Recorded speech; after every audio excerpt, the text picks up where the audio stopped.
Welcome, everyone. This is Glenda Dawson, and I have LD here, and you're watching Glenda's Dragon's Den.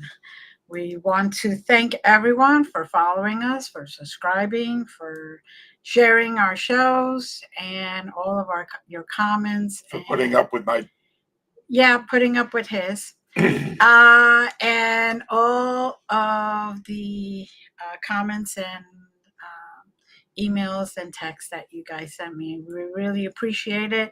Keep sharing this, keep watching, have people subscribe so we could watch and see everyone. And so this way we could be able to bring more and more to you. And where do we stream?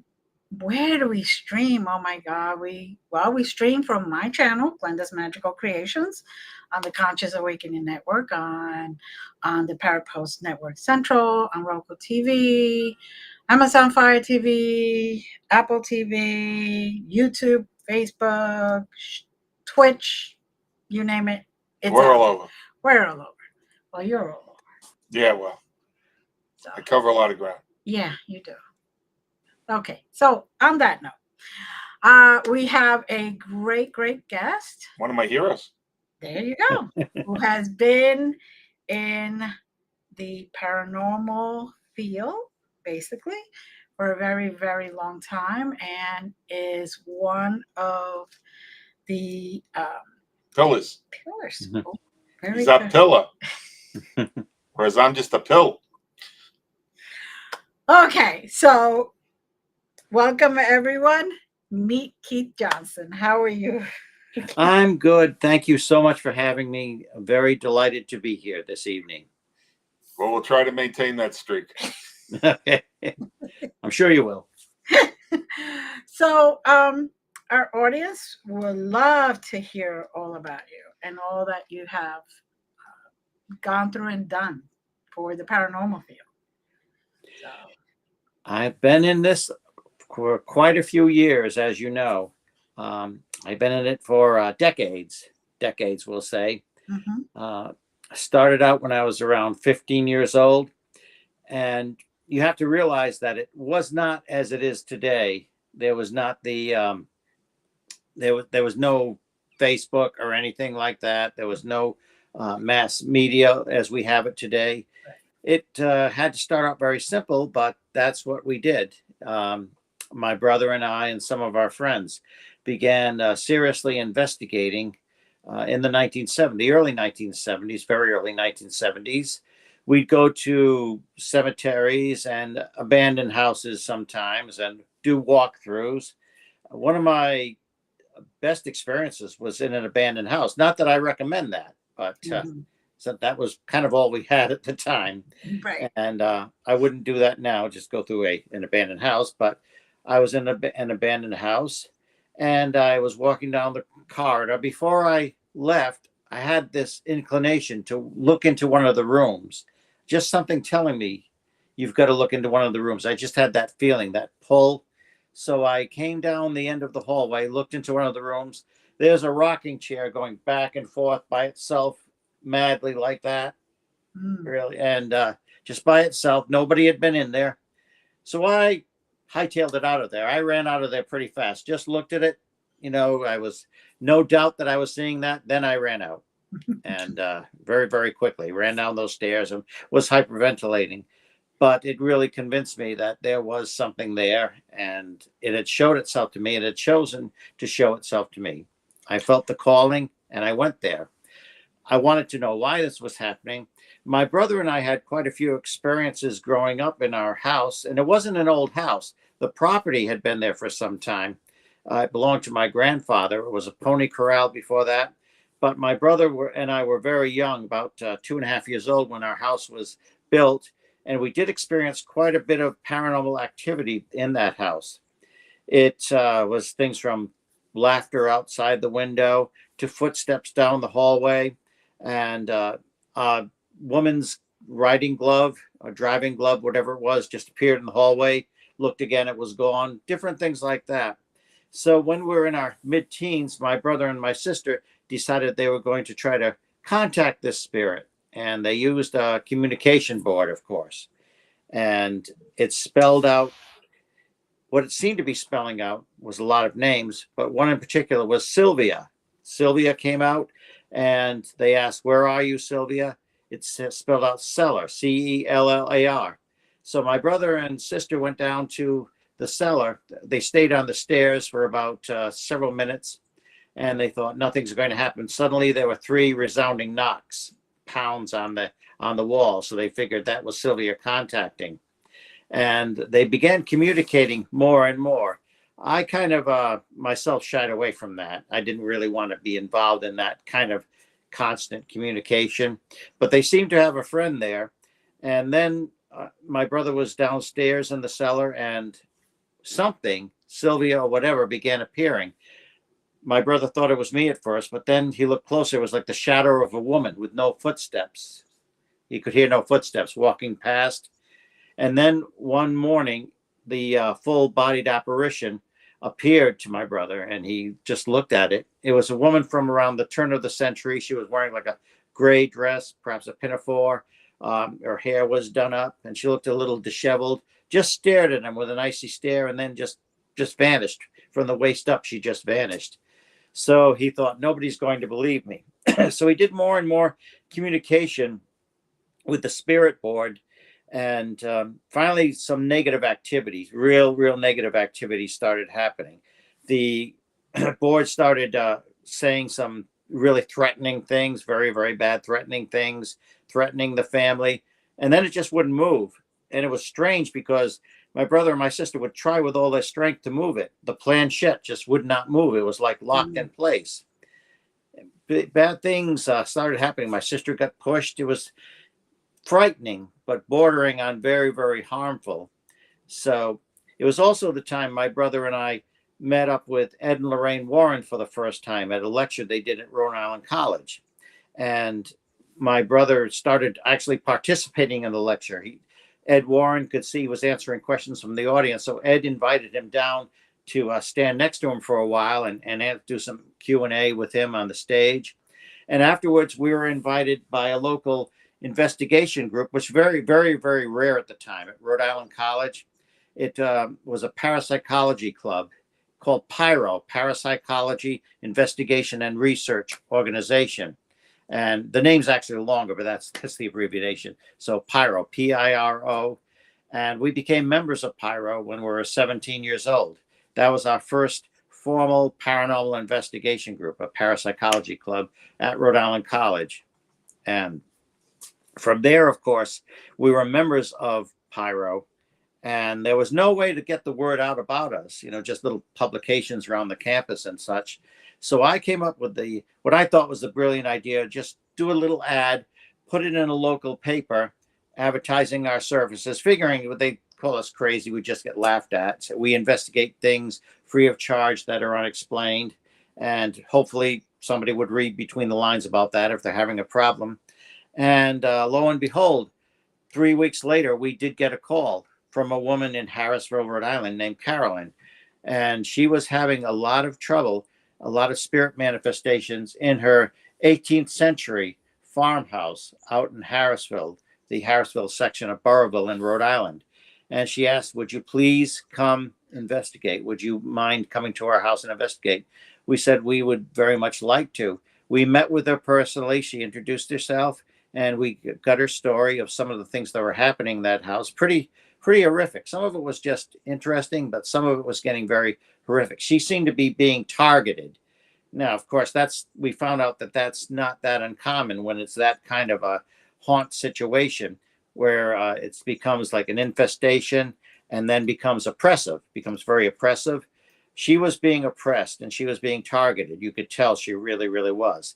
So we went to the house one Saturday evening in August of 1973, and we did experience quite a lot of activity there. My brother was upstairs walking along the corridor, and he saw what looked like a cloud of smoke at first. He thought, is there a fire someplace? But he didn't smell any smoke. And then it seemed like it wasn't just natural smoke, almost like he sensed an intelligence behind it. It was just moving towards him, and then it vanished. Now, the girls, Andrea and her sisters, we became very good friends that night. when we met, and her sisters were all excited because I didn't look like I look now. I had very, very long hair, very long hair. I was like 128 pounds, something like that. And wouldn't believe they said, one of the daughters said, "Mom, Jesus is here." It's funny. That's what she told her mom. Jesus is here. And because I had the long, puffy shirt and everything like that at the times. And I was upstairs in the room with them. They were giving me a tour. And then they told me that they were very, very frightened. I could just feel the energy. There was some negative energy in that house, that farmhouse. And it seemed to be coalescing. But they told me they were frightened. I asked them if they had any religious beliefs. They said, yes, the Catholic. Now, there was a window in this room that could not be shut because of the August humidity. Their father, Roger, had taken a hammer and tried to pound it. It just would not move because the 200-year-old wood frame was just too swollen. So they left the window open because it was nice weather, warm weather, humid. And I told the girls, well, you're Catholic. When you're afraid, just try calling upon the name of Jesus. As soon as I said the name of Jesus, that window came slamming down with tremendous force, just slammed right down in a split second. And in a second later, one of the daughters, Nancy, was slapped on the left side of her head. She was slapped so hard, her head went back and she screamed and cried. And they were all screaming and crying by now. And yeah, it was a scary situation, but I also got extremely, extremely angry that these young girls were being bullied like that. So I called upon the name of Jesus twice more, and I told them, it's more afraid of the name of Jesus than you are of it. And suddenly the room was back to normal. It was peaceful. And they all looked up and said, it's gone. It's gone. And it didn't leave the house, but it certainly left the room. We came downstairs. They were all hugging and kissing me. Mom, you wouldn't believe what happened. And they explained to their mother, Carolyn, what had just happened upstairs. So we stayed there for a while. We made good friends with Andrea, the eldest daughter. And now, if you haven't guessed by now, of course, I'm talking about the Perrin family. And that became known as the Conjuring eventually, many years later. But we said we'd be back the next week. In the meantime, we please told Carolyn Perrin, please, anything happens, give us a call. Don't hesitate. And we'll find help for you. And we'll be back too. And midweek, our chairperson, Donna, received a call from Carolyn one morning. She had just gotten in, and Carolyn was very, very shaken up. She had seen a terrible apparition, some kind of manifestation early in the morning. She had just woken up, and there was the stench of sulfur and decay mingled. Something was sparkling, it looked like, on her dresser. And suddenly she looked up, and there's this, I don't know how to describe it. It looked something like a woman. It was in humanoid form, but it didn't look entirely human either. It looked like a desiccated corpse. And strangely, the neck was broken. The head was lying on the shoulder. And it started saying a bizarre witch's chant, what sounded like a witch's chant to her. And then it vanished. Meanwhile, she couldn't awaken her husband, Roger. She was pounding him and everything, and he would not awaken until the apparition, whatever it was, vanished. And we told Carolyn, Donna told Carolyn, look, we'll be back there. We'll be back there this weekend. And we have friends, Ed and Lorraine Warren, who have been doing this for many years. We're going to get we're going to call them, and we're going to get their take on this and see if they can have any advice for us. So Donna did call Ed and Lorraine Warren, and my brother talked to them as well. And Ed and Lorraine Warren said, well, we'll do more than just advise you. We'll come down there and we'll work right with you. We'll join you in on this case. And that's how Ed and Lorraine Warren came involved. They became involved because they came to assist us on our case. And, well, that's how the true case of The Conjuring started. And Ed and Lorraine Warren became investigators there as well. And we prefer to refer to that as House of Darkness, House of Light. Okay. House of Darkness, House of Light. Yes. Well, that's exactly what it was. That's an title that Andrea came up with. Andrea's name for it. The Conjuring is Hollywood's name for it. Oh yeah, that is Hollywood. And that's not the real take on it anyway. But That's true. That's true. But yeah, that was The Conjuring refers to a movie, which Right. refers to the actual case. Yeah.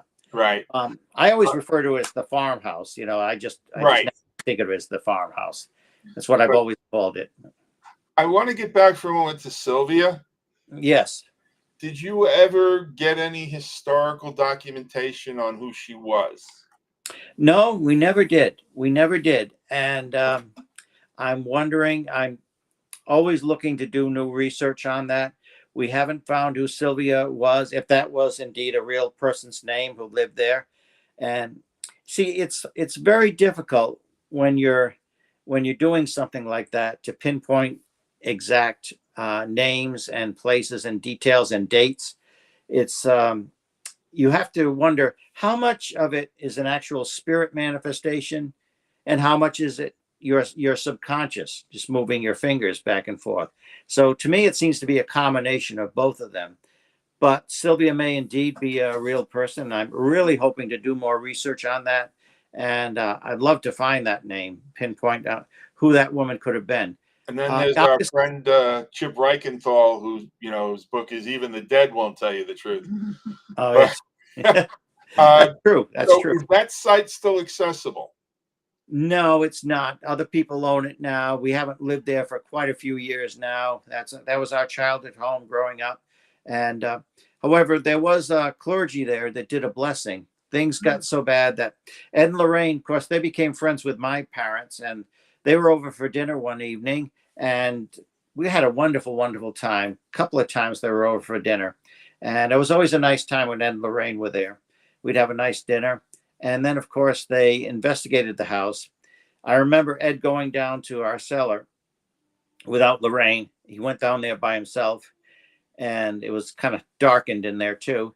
And then he came up the stairs, and just the look on his face, he just looked at Lorraine he just nodded to her and then said, "Yes, there's something there." Just a look on his face, I knew he had experienced something there. So we did contact clergy. Clergy came in and they did a blessing in the cellar. Not the whole house, but the cellar, because that's where most of the activity was happening. And things settled down for a while. They did settle down significantly for a while, but we're getting some really bizarre activity. Like it sounded like a giant walking on the roof at one point. You hear this percussive thuds just walking across the roof in the middle of the night. Just more laughter outside the window and bizarre voices, especially during when the air was energized, the atmosphere, there was a thunderstorm. That's when things really seemed to pick up. And it's did quiet down. However, it did seem to follow us, at least especially my brother. It did seem to follow my brother and let him know every once in a while that it's around. And I've had spirits letting me know that they're around. I have no doubt that the spirit world is a reality. There's a whole unseen realm out there, as you both know, of course, as you both know. But I think you really have to experience it for yourself to really accept. A lot of people have not experienced it, so they just don't accept it, that there is an unseen realm that's just as real as our existence. It's another dimension, if you will. It's right alongside of us, but it's there and it's veiled. Sometimes the veil is thinner than at other times. Now, how close proximately can you get to the house now? Is it on a street? Can we Oh, drive by it? yeah, it's on a highway. It's On a on a highway in Situate. I drive by it sometimes. I never stop by to talk to the people or anything like that. I'd be kind of embarrassed to do that. I understand. Yes, but But yeah. you can get proximal to the house. Oh yes, I could drive by it and I could walk by it. Certainly. And you also said that it followed you? It followed my brother. Now I have had spirits follow me around. I don't know if they're from the house. There's one in particular that seemed to have followed me, and I don't know if it followed me from the house, but it probably did. It probably knew me all along when I lived there. It knew our whole family, and but my brother has received the 3 knocks. I've received 3 knocks. At one time, it was quite a few years ago now. I was living in Warwick, Rhode Island, where I am now, right where I am now, and it was Labor Day weekend. just around midnight, and I heard 3 knocks on the door, 3 and evenly spaced knocks on the door. So I went to the door, and it was I said a brief prayer before I opened the door, and opened it. Nobody was there. I rushed outside. I looked at the neighbors. I looked up and down the street. Nobody was around, and nobody could have possibly gotten away that fast. I looked around the house and everything like that. So I do believe that was a kind of a calling card. However, I just didn't open the door without praying. I did that very prayerfully at first, and I made sure not to invite anything in. Yeah, they did move at the speed of light. Oh, yes. Now, you're sensitive. Obviously, you said you sense things. Yes. Did you get a sense that something was there beyond the knocks? I sensed there was something that was not good, but I had the feeling it was limited. It was not good, but it was limited. It just wasn't going to barge its way in. It would have to need some kind of permission or something.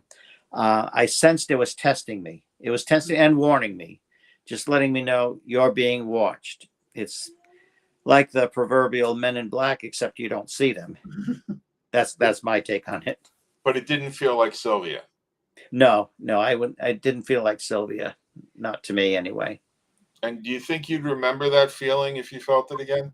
Yes, I would. I have felt that. I have felt that in other houses.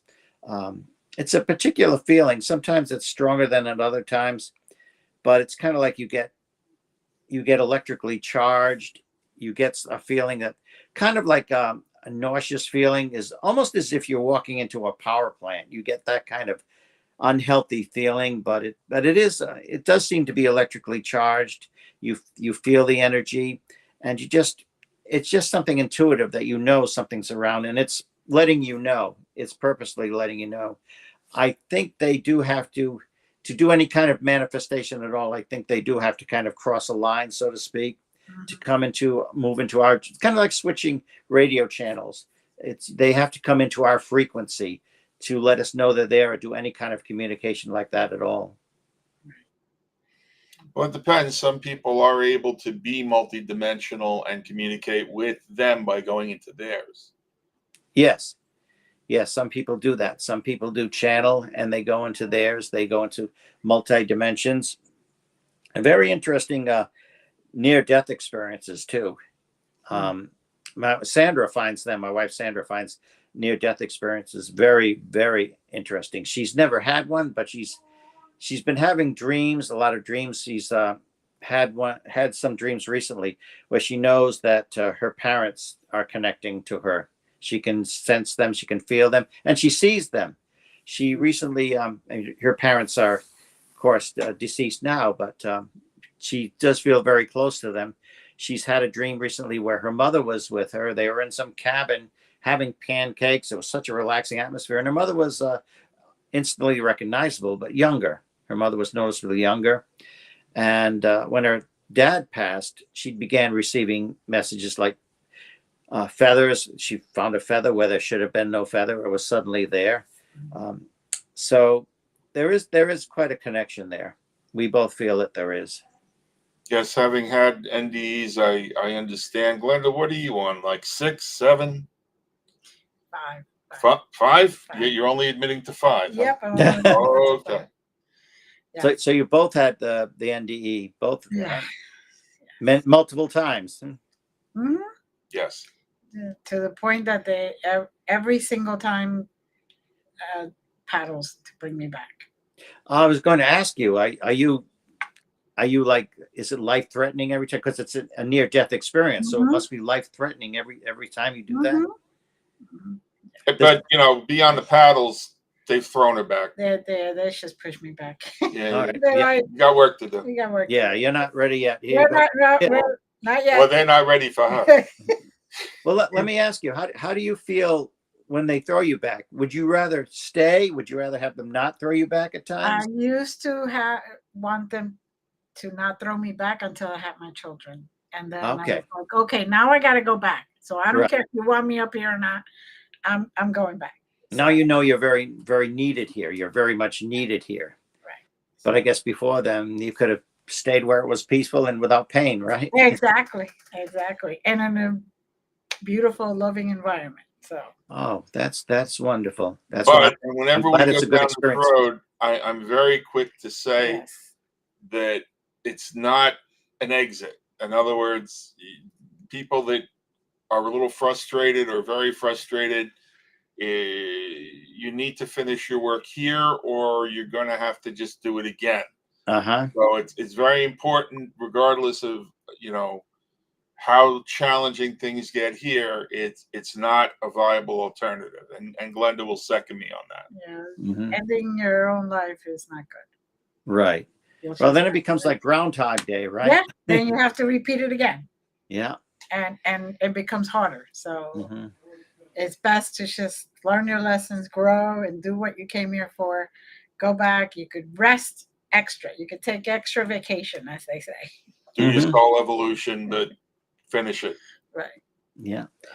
I've never had a near-death experience. I really wouldn't want to, but I've heard many of them described. I had some very profound out-of-body experiences when I was very, very young, very, very young, where it was actually angelic beings. I felt I was and saw them too Mm-hmm. with angelic beings. Now this is when I was like 5, 6 years old, and I didn't know what was going on. All I knew it was a peaceful, comforting experience. At first, I didn't even think of them as angels because they didn't look like the illustrations of angels they see. Yeah. They looked very big, very loving, very, very Right. powerful beings. And I was like, I don't know, maybe football size compared to them, but they would take me places and they would tell me, "We're going to teach you, and you won't remember everything, but you'll wake up. You'll wake up nice, very nice." And every morning I'd feel myself just falling down into my body every single morning, Mm-hmm. and I'd wake up and I'd be ready for school, ready to go off. Mm-hmm. That hasn't happened to me in many. That's when I was extremely, extremely young Yeah. and impressionable. Yeah. Well, you were very, very open then. I was. A lot of Yeah. children are open Right. then. Exactly. It's Hmm. only life that closes you, unfortunately. Uh, Yes. it puts up, you put up walls because, you know, life, And the dogma. yeah. Yes, yes, yeah. My mother, when I was 5 years old. Of course, my brother Carl and I were 5 years old, being twins. My sister was a couple of years younger, so she wouldn't remember this. She was in the high chair at the time, but it was some early summer evening. We just finished supper. My mother began to get choked up, so my dad went to the faucet, got her a glass of water, and handed it to her. She went to drink, and suddenly the water just vanished. However, you could see it bubbling and it just slurped. You could hear a slurping sound, and it was gone. Now somebody drank that water. Somebody, teleported it or something. It was just gone. And my mother was, "Oh, that's amazing! What happened? What happened?" We call that our thirsty ghost. But my mother, she didn't want us to be scared. It's understandable. So Right. these things that are happening. Well, it's just imagination. It's just your imagination. But mom, we all saw it happen. Well, and then she just dismiss it. But Mm-hmm. the way parents do. At least they used to do. I think people are in general more open to it now and are willing to at least ask questions and to explore more. Well, And there's still a faction of the public, perhaps more so then, that would just automatically discount that as evil.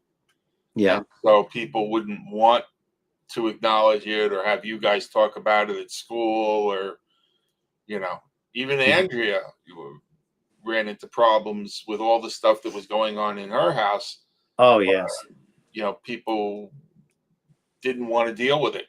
yeah. And that always upset me that when her and her sisters went to church and her sister said something to the priest, oh, they have the Holy Ghost. You see, they have ghosts too, and something along those lines. And I guess the priest said, maybe you'd like to go to church someplace else and away from this community. And what a thing to say to children.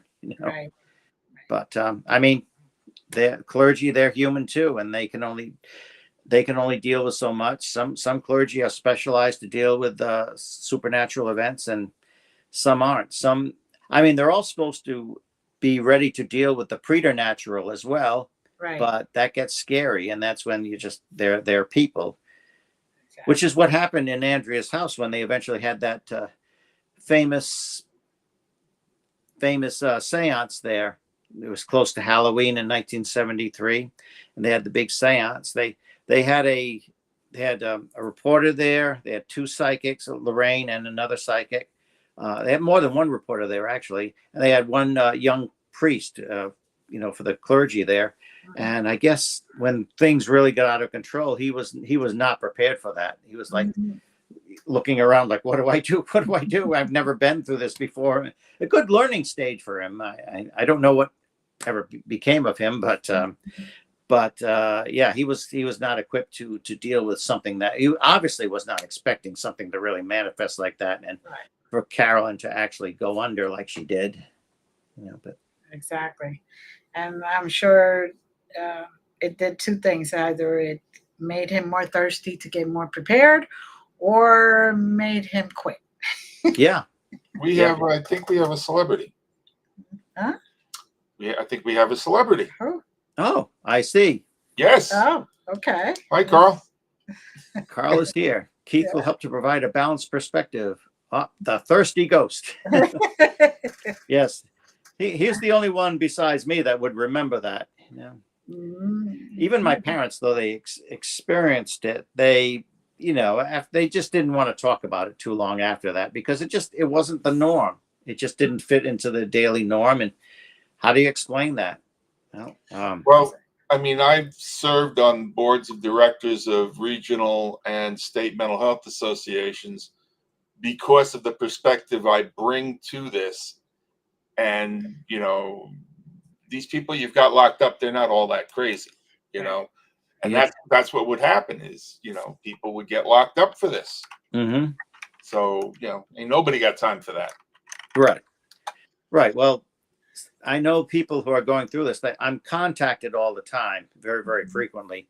And people will be when they go to professionals, a lot of time they'll be told you're schizophrenic, you're dealing with schizophrenia, but not, obviously that's a real possibility, Right. but without even going into the case or thoroughly examining them, they'll just give that automatic label of schizophrenia, mental illness, without being willing to consider anything else, because that's mainstream medical profession, and they're not equipped to deal with. Very few people in the medical and mental health profession are equipped to deal with something that may be esoteric or maybe spiritual in nature. So, and with that, electroconvulsive therapy usually follows, and oh yeah, that'll convince you not to talk about it again, if anything. Yes, yeah. Nobody wants that again when that starts happening. Yeah. So I actually was asked by the state legislature of New York to back a program that would have consumers sign off on their own ECT. Oh. And I explained to them how barbaric it was and unscientific, and said anyone that could possibly benefit from that is in no condition to sign off for it. Right. Exactly. I mean, there can be some benefits from it, but still, it's not something I would want to have to experience. It's not something that I would willingly want to do. It ain't a stun gun. Let me put it that way. Yes, right, exactly. But there was going a few years, well, actually quite a few years from the 1970s. This is in the early 2000s, and by then my brother Carl and I were members of the Atlantic Paranormal Society, TAPS, led by and founded by Jason Hawes. And there were, of course, before the TV show, I hope people realize this, that there were a lot of adventures we had, a lot of cases we had prior to the TV show. It's not like we got a TV show and then everything started to happen from there. Right. Well, that's why you guys are my heroes, because you really blazed this trail to a large extent, and kind of put this on the map as an actual documentable phenomena. Mm-hmm.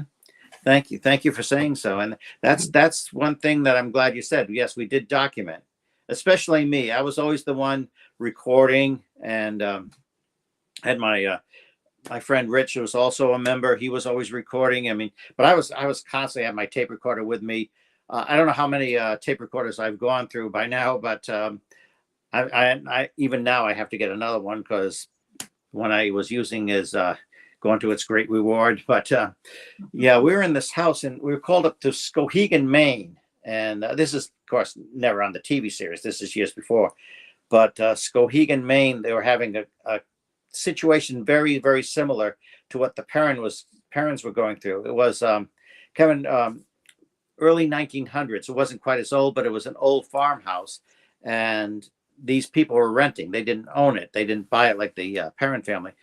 But in Skowhegan, Maine, they found evidence of possible cult activity written on the cartoons and things like that, but also possible, I don't know what kind of inscriptions they were, and possible animal sacrifice in their cellar. So they were having quite a few problems with spirit invasion. So they called us up and we got snowed in. I mean, we were being watched over. I was praying all the way for angelic protection because it was like almost crossing the state line. We're in the middle of wasn't a blizzard, but it might as well have been. It was like almost a whiteout. And the van we were in, the SUV, we saw two identical to ours tipped over on their sides along the side of the road, and praying all the way and once we got to that place, we just plowed into the driveway. We didn't care if we were stuck or not, as long as we made it there. And so we couldn't leave all weekend. We were stuck there, but I mean, we weren't going to leave anyway because the family was in need. And we spent 2 nights there. First day was the interview. That night was the start of the investigation. And then, of course, the next night was the cleansing. We reviewed our evidence during the day. Middle of the night, we heard a door slam upstairs in one of the children's bedrooms. It was a guest room that had been added on. And it's like a wooden door just slammed, very, very percussive. And so I stayed down with the family and trying to calm them down.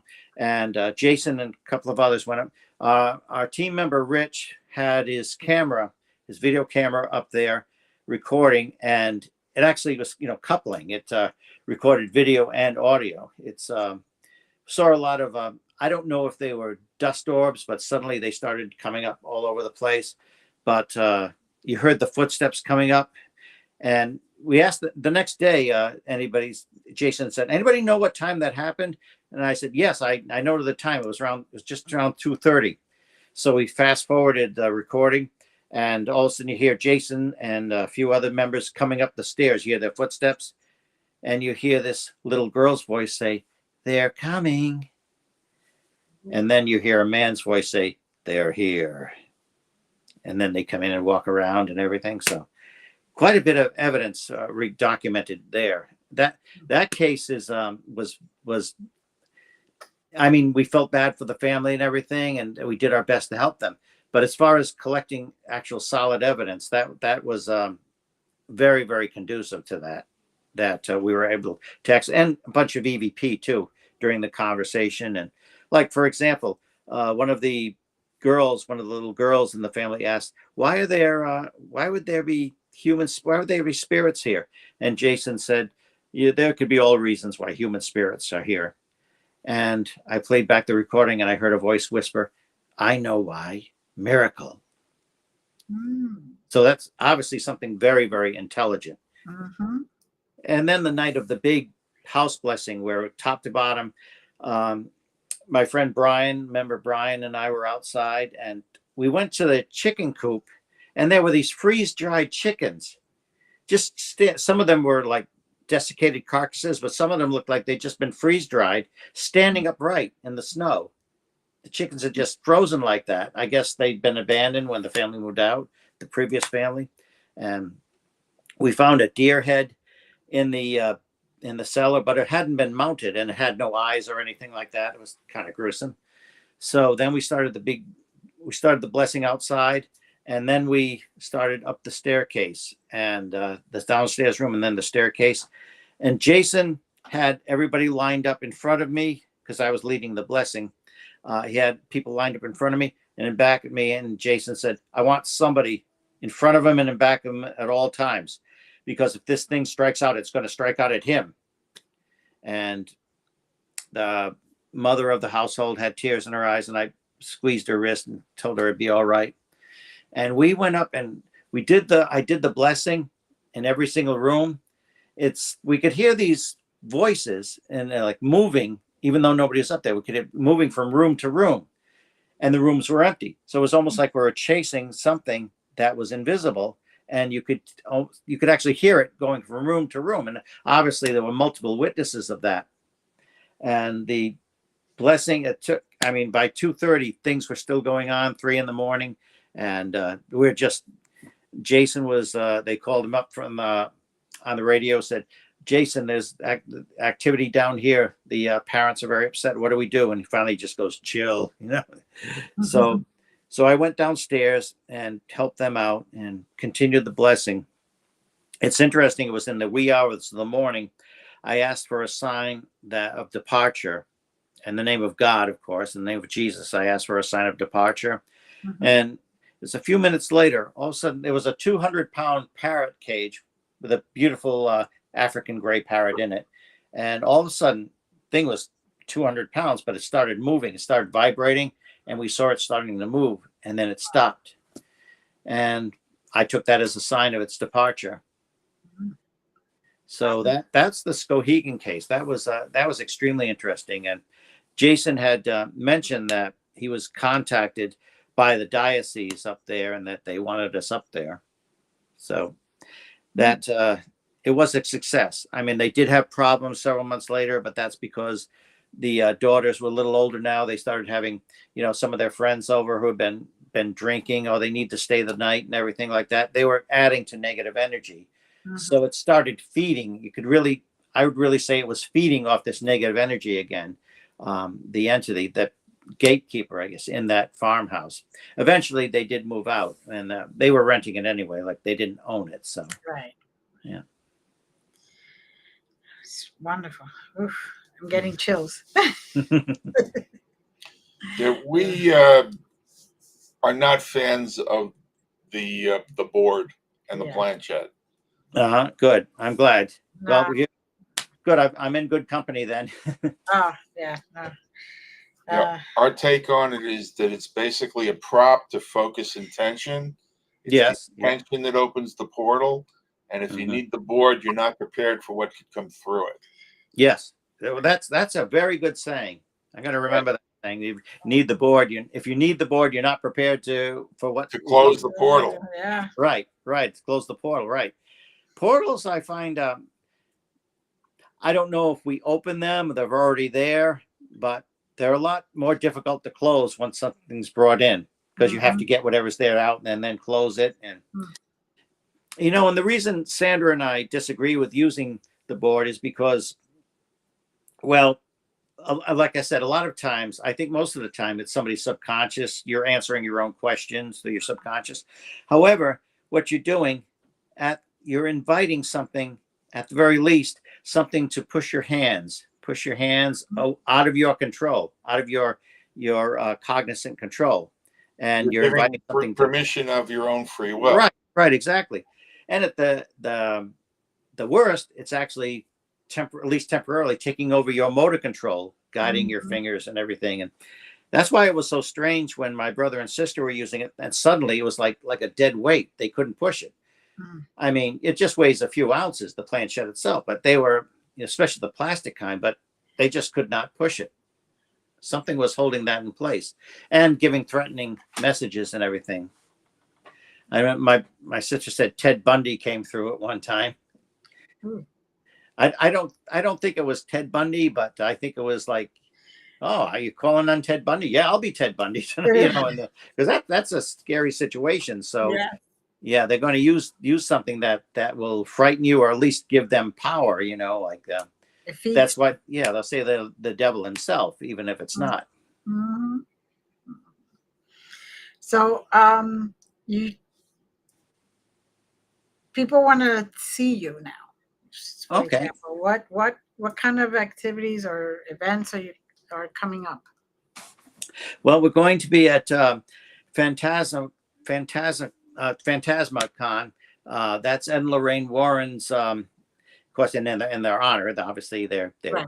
on, but it's in honor of Ed and Lorraine Warren. Goes on every year, and it's the Warrens Convention. That's going to be at Mohegan Sun, and that's the weekend of the 27th and the 28th of this month, October. So Sandra and I will both be appearing there, and Carl will be appearing there. Oh, And, good. yeah, we're going to be presenters, and we'll be talking there and telling our stories and taking Q&A as well. Nice. Very nice. So you want to meet us, come down, and we'll be there. Well, there's actually, I believe, a meet and greet with the VIP tickets. Yes. They're not. Yeah. Yes. The first night, there's the VIP night. Yes, on Friday evening, and very much looking forward to that because we meet new friends and we see old friends that we haven't seen for quite a while. You know, Jason will be there. Our friends Cody and Satori, and of course Satori is Jason's daughter, Jason Hawes' daughter, Satori Hawes, and Ryan Buell will be there, and quite a few of our old friends that we've worked with before, and that's how we met Ryan Buell. We became friends with him because we used to do a wonderful convention every year, UnivCon, and Ryan Buell set that up. And when he started doing his TV show, Paranormal State, he was obviously looking for cases and everything. And he was so glad to become friends with me because I had known Ed Warren quite well personally and everything. And we actually gave him one of our cases, which is in Syracuse, New York. And the clergy who was going to intervene on that case, do the intervention, was Father Andrew Calder. But I really think he was attacked at that point because he suddenly had a whole bunch of things happen in his personal life, and his health started failing when he came on this case. So Ryan called us and, please, can you, Sandra, please come down because now we need somebody to do the blessing, which actually turned into an exorcism, impromptu exorcism, which we weren't planning for, but these things do happen. So it's best to be prepared. We do spend a lot of time in preparation before going on one of these things because things like that can happen. And if you see the Devil in Syracuse, one of the early episodes on Paranormal State, that shows that episode. And of course, Father Andrew Calder is no longer with us, but God rest his soul. He was a wonderful person, wonderful friend. Yes, whenever we go out, I always would rather we be over prepared. Yes, good point. Good point. Yes. And, were you ever a Boy Scout, or were you ever a Girl Scout? No, I'm just a Gemini. I overdo it. Just a Gemini. I flirted with it. I never went too far, but I have a very early career in show business, and in show business, you always want to be prepared. Yes, that's it. Well, that was the Scout motto: be prepared. Yes, be prepared. Absolutely. Yes. Because you might have to. You're in show business. You might have to improvise on spot for somebody else. If somebody forgets their lines, and you just hope and pray they do that for you in return. Yeah, well, I spent 23 years at Madison Square Garden. So wow. Yeah. So yeah, I had a lot of improvisation. So you're quite a thespian there. Excellent. Good for you. It wasn't all, front of the house, but there was some, and there was a lot involved. So yeah, I'm one that would rather be over prepared. And Glenda, fortunately, is the same. She's a former paralegal, so she always dots her I's and crosses her T's. Well, you both have excellent speaking voices and a wonderful stage presence, wonderful presentation. So you got that going for you. So it's nice of you to say. Usually people tell me I have a face for radio. You've got an intense face. Your physiognomy. Yeah, that's a good one. Yeah, a freak show. I belong in a tent. Circus tent. Yeah. I set myself up to that one.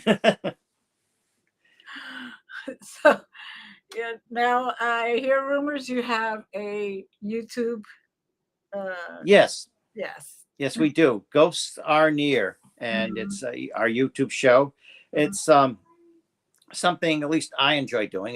We have a whole team. Our team at New England Anomalies Research. We have several members who work with us on the show, and one of our team members even directs it. And it's every other month. We do one on location, and the next month we'll be inside a studio where we'll sit down and interview people in a studio setting, which I find very interesting when you can talk one-on-one with somebody like that. And we've had some interesting guests, paranormal investigators, authors, and people who have been on TV shows, or just some people have gone through, proverbial hell in their own homes, in the lifestyle in there. We call them, of course, paranormal survivors, obviously. You both able to get the back shows on there as well? Yes. Yeah. It's Ghosts Are Near. It's ghostarnearshow.com. GHOSTS and the letter R and NEAR. Ghosts Are Near Show. And we'll put them up in the comments as well. Yeah, just look for Keith and Sandra Johnson. You'll find we're out there. So that's what people say about me. He's out there. And also, you're on Amazon, are you not? Yes, on Amazon as well. And I have published 3 books so far, and I've been working on another one for a while on practical demonology. Because I've had people calling me up, in the middle. It doesn't happen too often, but sometimes you get the call in the middle of the night, this is going on. Please, what would you advise? Just like we at one time, when we were very young, we called Ed and Lorraine Warren and said, what would you advise? We didn't say, we're over our heads, we need you. But we did, just very sensibly, we're in this situation and this is what's going on. We seem to be handling it well, but we want to know what you, from your vast expertise, what you would advise. And so that's why when people call me and ask, I understand, that they're looking for advice and everything. So this is kind of a handbook to explain what I've been. It's not the tell-all, it's not the only way to do things. It's just based on my experience, like a lot of things I've been talking about now, how I handled it at the time. How I had a lot of successes and did a lot of mistakes. Obviously, it's you learn by mistakes. We did some. This is before it was. You didn't have this mass communication, which back in the early 70s there was no internet. Just the military had it, which is why I put that ad in the local paper.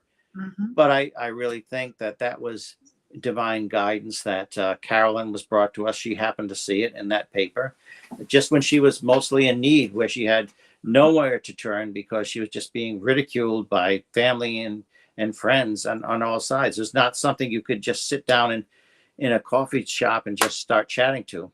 After a while she could, then it started getting more known. But when do you expect to have that other book finished in a proximal? I'm hoping to have it finished by the end of the year, if not before. Oh, good. Yeah, I'm really, really hoping to. I'm really hoping to it. And I'll be very glad to talk about it and come back and talk about it if you'd like. That'd be wonderful. Yes. And do you have another appearance scheduled at this time? Not at this time, but we're looking. We're starting to fill up our schedule. We're looking for tentative places, and it's not always easy because we do have an adult son who's special needs, and of course we have to have his staff be with him if we're not there, and he's extremely attached to us and everything. So we very much function like as a family unit. And in fact, he'll be with us at the upcoming Warren's convention. Oh, nice. Yeah, he won't be probably at the table with us, but he'll be there, and he'll be here and there, and he'll be in and out. So, well, we've got about 5 minutes left. Is there anything that we haven't touched on that you want to just throw out there and tease people with for the next show? Well, there's a lot of things that just say that I'm involved in some really heavy cases right now, and you know what I'm talking about. You can feel the boiling pot. It's starting to boil. You know something's coming, and obviously with world events, things are going haywire and everything like that. Climate's going haywire, but I really feel like I'm involved in some things now. Some one case I'm working on with a special needs teenager that is also clairvoyant and is making predictions, seeing what seem to be family members and making accurate predictions, things like that. So even though she's special needs, she does have this aspect of herself that can see into the through the veil, so to speak. And a lot of heavy cases that people are really dealing with some terrible, terrible negativity that's really overwhelming them. And they're glad that they have somebody who will not shun them and not just down them, and we'll listen to them and get their story and do as much as we can to help out. It's very important for the world right now. Yes, and it is wonderful that you have the experience with someone who's special needs, so that you have a foundation for helping this other individual. Yes, And yes, indeed. just a curious question: when you speak with her, do you like meditate and kind of ground your energy so that there's no chaotic or anxiety in you that she could pick up on? I'm very, very grounded when I speak to her and her family. They say they love to talk to me because it's a very calming influence, and it's very calming influence on the young girl as well. It's a very calming influence. So I try to be as calm as possible, as rational, and just take it one step at a time, and not push or anything like that. And most of the time, just let them do the talking and let the young girl do the talking and ask what she's experienced so she can tell me in her own words and what's coming through. And her family is very, very supportive of her and very caring. So that is a wonderful blessing on her side as well. Mm-hmm. I ask because I helped establish a protocol in New York where caregivers of special needs individuals would do that, so they don't actually stir up the Yes, right. subject. Well, some people like hospital personnel and medical personnel, they said, this is fascinating. We've never seen anything like this. This is very, very interesting, very fascinating. And the family gets very upset because, she's not a performer, Right. That's, Exactly. but like the medical personnel, even though they're seasoned, they've been in it, it's their whole career. Some of them have never seen anything like this before. So it's new to them as well. Well, yeah. With that, we're out of time. I got to work. We've all got to work together. We are so Yes. like-minded. We've got to work together sometime. Definitely. Well, let's talk about that after we sign off a little bit, perhaps. But yes. Glenda, take us home. Well, I want to thank everyone who was here tonight watching and the chat.